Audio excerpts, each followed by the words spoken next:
नमस्कार दोस्तों, मैं डॉक्टर आकाश छाबड़िया, फिजियोथेरेपिस्ट। आज हम बात करने वाले हैं सेरिबेलर लीजन्स में क्या क्या प्रॉब्लम होती है। हम लाइव पेशेंट पे दिखाएंगे कि कौन कौन से मूवमेंट्स अफेक्ट होते हैं, सेरिबेलर लीजन्स क्या होते हैं, सेरिबेलम का काम क्या होता है। सबसे पहले बात करते हैं सेरिबेलम।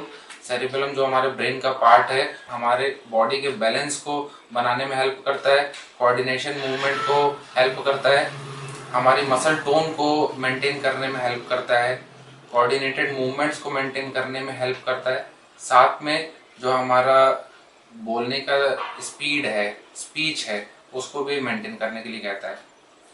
तो सबसे पहला क्या होता है, डिसआर्थरिया। जब भी हमारे सेरिबेलम में कोई इंजरी होती है, कोई डैमेज होता है या कोई ट्यूमर होता है, या अगर हमारे ब्रेन स्टेम या सेरिबेलम में अगर स्ट्रोक लगता है, तो इस प्रकार के सेरिबुलर लीजन्स आते हैं। हमारा बैलेंस जब बिगड़ता है तो जब पेशेंट चलता है वो थोड़ा सा लड़खड़ा के चलने लगता है, क्योंकि उसका सेरिबेलम प्रॉपरली वर्क नहीं कर रहा है। तो हम लोग सबसे पहले आते हैं डिसआर्थरिया में। जो सबसे पहला सेरिबेलर लीजन है वो डिसआर्थरिया है। डिसआर्थरिया मतलब जब हम लोग कुछ बोलते हैं, पेशेंट जब भी कुछ बोलेगा, उनसे हम बात करेंगे तो उसकी स्लर्ड स्पीच रहेगी, या बोलने में जो उनकी टंग है वो थोड़ी सी लड़खड़ाएगी, तो जो भी कोई शब्द वो बोलेंगे वो क्लियर नहीं आ पाएंगे। तो कुछ अगर हम लोग बोलेंगे कि कहाँ जा रहे हो, अगर ये सेंटेंस उनको भी बोलेंगे तो कुछ कहाँ जा रहे हो ऐसे करके बीच बीच में स्लर्ड हो जाएगा स्पीच। तो दूसरा जो होता है डिसडाइडोकोकाइनेसिया, मतलब रैपिड अल्टरनेटिंग मूवमेंट्स। अगर हम लोग उनको जल्दी जल्दी कोई मूवमेंट करने के लिए बोलेंगे तो जो हाथ, आपका हाथ जिस वाला अफेक्टेड साइड अगर है, दो साइड होते हैं, एक अफेक्टेड साइड, एक नॉन अफेक्टेड साइड। तो जो अफेक्टेड साइड है उसका कोऑर्डिनेशन थोड़ा सा डिस्टर्ब होगा, और जो नॉन अफेक्टेड साइड होता है वो बिल्कुल क्लियर आएगा। तो अभी हम लोग देखेंगे इस पेशेंट पे कि कैसा वो मूवमेंट आ रहा है। अगर हम कहते हैं रैपिड अल्टरनेटिंग मूवमेंट ऐसा ऐसा करने के लिए, तो करो जल्दी जल्दी फास्ट। तो देख सकते हैं आप, ये वाला हाथ तो बहुत स्पीड मूवमेंट कर रहा है, लेकिन इस वाले में वो कोऑर्डिनेशन नहीं आ पा रहा है, क्योंकि ब्रेन हमारा सेरेबेलम फंक्शन नहीं कर पा रहा है प्रॉपरली, तो उसको सिग्नल प्रॉपरली नहीं भेज पा रहा है कि कितनी स्पीड में मसल को काम करना चाहिए। जल्दी जल्दी ऐसे ऐसे करो, ठीक है। अच्छा, ये वाला हाथ में ऐसे ऐसे ताली बजाओ, इस वाले हाथ से। फ्रेंड्स, इसमें देख सकते हैं अगर हम लोग जल्दी जल्दी ताली बजवाने के लिए कहते हैं तो प्रॉपरली ताली नहीं बज पा रही है। अगर हम इस वाले हाथ से बोलेंगे करने के लिए तो वो आ जाएगा। ऐसे करो, ये देखते हैं।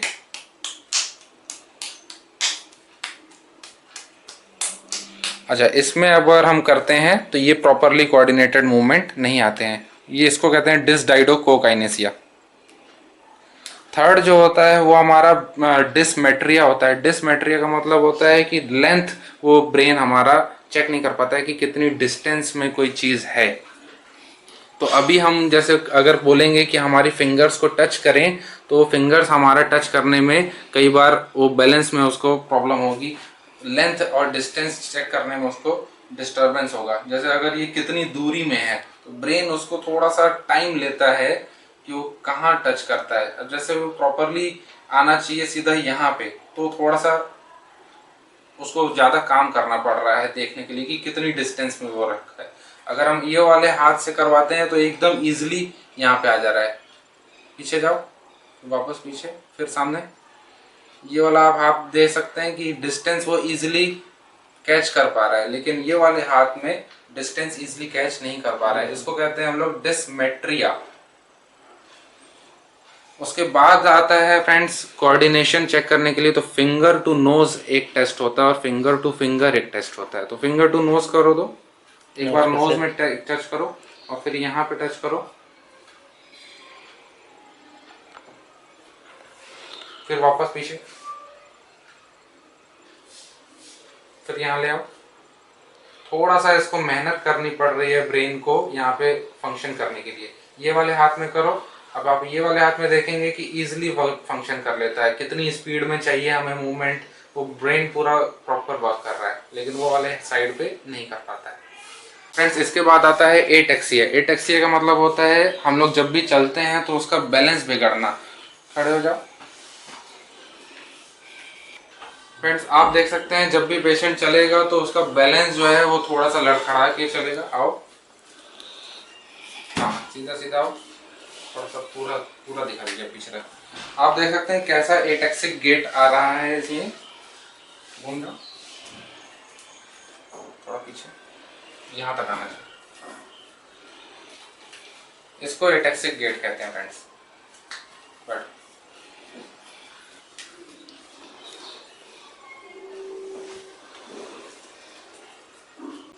यहाँ पे ऐसा। और फ्रेंड्स इसके अलावा जो आता है वो निस्टैग्मस होता है। जो हमारा आई बॉल मूवमेंट है वो बहुत रैपिड अल्टरनेटिंग मूवमेंट होते हैं। आंख जो होगी वो ऐसे ऐसे ऐसे ऐसे बहुत जल्दी जल्दी मूवमेंट करेगी, इसको हम लोग निस्टैग्मस बोलते हैं। तो सेरिबेलर लीजन्स में ये भी एक हमें सिम्टम देखने को मिलता है। उसके अलावा फ्रेंड्स लॉस ऑफ कोऑर्डिनेशन होता है, जिसको हम लोग डिससिनर्जिया या एसिनर्जिया भी कहते हैं।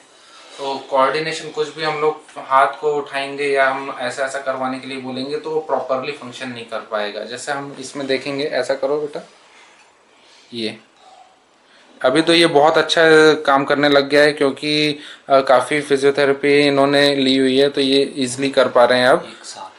पहले इनको बहुत प्रॉब्लम होती थी, पहले तो ये इतना भी नहीं कर पाते थे। फ्रेंड्स इसके अलावा एक हाइपोटोनिया जो हमने बताया था, जो हमारी मसल का टोन है वो प्रॉपरली मेंटेन नहीं रहता है। जो हमारा जो हमारे सिनर्जिस्ट मसल्स होती हैं, एंटागोनिस्ट और एगोनिस्ट, तो उसके बीच में कोऑर्डिनेशन नहीं रहता है, वो भी हमें देखने को मिलता है। अगर हम लोग ताली बजवाने के लिए बोलते हैं, जल्दी जल्दी ताली बजाएं, कई बार टोन इसकी बहुत स्पीड हो जाएगी, कई बार बिल्कुल स्लो हो जाएगी। तो जल्दी जल्दी अगर हम ताली बजाने के लिए बोलेंगे तो कई बार वो मिसमैच हो जाता है वो ये। तो कभी कभी एगोनिस्ट ज़्यादा वर्क कर जाएगा, कभी एंटागोनिस्ट, दोनों रिदम में होने चाहिए। एगोनिस्ट भी प्रॉपरली वर्क करने चाहिए और एंटागोनिस्ट भी प्रॉपरली एक दूसरे के साथ कोऑर्डिनेट करने चाहिए, तभी हमारा मूवमेंट प्रॉपर फंक्शन करेगा। तो इस वीडियो में फ्रेंड्स इतना ही। अगर आपको हमारी वीडियो अच्छी लगी हो तो प्लीज़ लाइक कीजिएगा, शेयर कीजिएगा और कमेंट करना ना भूलें। अगर आपको कोई सवाल है तो आप कमेंट बॉक्स में ज़रूर पूछ सकते हैं, हम जल्द से जल्द उसका जवाब देने की कोशिश करेंगे। अगर आपने हमारा चैनल अभी तक सब्सक्राइब नहीं किया है तो प्लीज़ सब्सक्राइब कीजिएगा। Thank you so much.